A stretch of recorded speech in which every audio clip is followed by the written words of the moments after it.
नमस्कार। केंद्र सरकार ने भारी विरोध के बीच लोकसभा में वक्फ बोर्ड से जुड़े कानून में संशोधन के बिल को पेश किया है। इस बिल को लेकर संसद में विपक्षी दलों ने भारी विरोध भी दर्ज किया। इसके अलावा all India Muslim personal law board जैसी संस्थाओं और AIMIM चीफ असदुद्दीन ओवैसी ने सरकार के इस कदम पर कड़ा विरोध जताया है। बिल के जरिए 1995 और 2013 के वक्फ कानूनों में अमेंडमेंट किया गया है।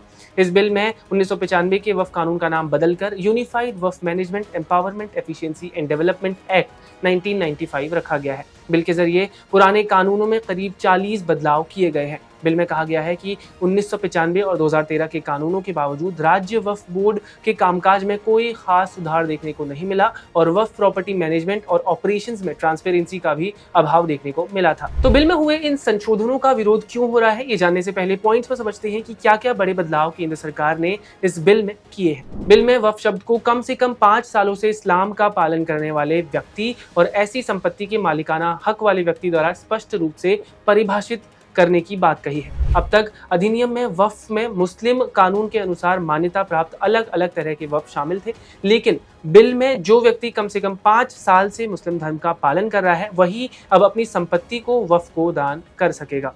वक्फ संपत्ति उत्तराधिकार में महिलाओं को भी ऐसी संपत्तियों का उत्तराधिकारी बनाने की बात कही गई है। इस संशोधन में कलेक्टर की पावर को भी बढ़ाया गया है। वक्फ की प्रॉपर्टीज के सर्वे के लिए जिला कलेक्टर स्तर के अधिकारी को फैसला लेना होगा। वक्फ बोर्ड को अपनी संपत्ति जिला मजिस्ट्रेट के दफ्तर में रजिस्टर्ड करानी होगी ताकि प्रॉपर्टी का असेसमेंट हो सके, जिससे वक्फ बोर्ड के रेवेन्यू की जांच हो सकेगी। आपको बता दें कि वक्फ अपनी सालाना रेवेन्यू करीब 200 करोड़ दिखाता है। वक्फ की संपत्ति का रजिस्ट्रेशन एक सेंट्रल पोर्टल और डेटाबेस के जरिए किया जाएगा। केंद्रीय वक्फ काउंसिल और राज्य व केंद्र शासित प्रदेशों के वक्फ बोर्ड में मुस्लिम महिलाओं और गैर मुसलमानों का प्रतिनिधित्व हो। इसके लिए अब केंद्रीय वक्फ परिषद और राज्य वक्फ बोर्ड में मुस्लिमों और गैर मुस्लिम मेंबर्स का रिप्रेजेंटेशन भी देखने को मिलेगा।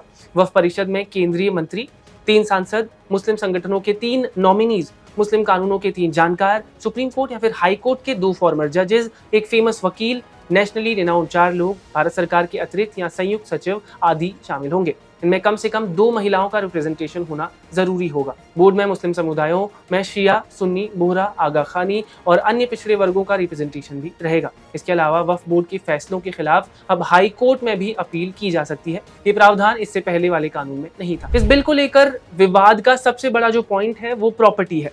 दरअसल देश में लगभग 32 वक्फ बोर्ड है। इनके बीच तालमेल के लिए केंद्र सरकार के अल्पसंख्यक मामलों के मंत्रालय की ओर से सेंट्रल वक्फ काउंसिल बनाया गया। ये वक्फ बोर्ड के कामकाज के मामलों में केंद्र सरकार को सलाह देती है। साल 1995 में वक्फ एक्ट में बदलाव किया गया और इसके जरिए हर राज्य और केंद्र शासित प्रदेश में वक्फ बोर्ड बनाने को मंजूरी दी गई। देश के कुल वक्फ बोर्ड के पास फिलहाल 8 लाख एकड़ जमीन है। साल 2009 तक ये संपत्ति करीब 4 लाख एकड़ हुआ करती थी। इन जमीनों में ज्यादातर हिस्सों में मस्जिद, मदरसा या फिर कब्रिस्तान है। दिसंबर 2022 तक वक्फ बोर्ड के पास कुल 8,65,644 अचल संपत्तियां या फिर इमूवेबल प्रॉपर्टीज थी। अचल संपत्ति के लिहाज से देखा जाए तो वक्फ बोर्ड के पास देश में रेलवे और सेना के बाद सबसे ज्यादा प्रॉपर्टी है।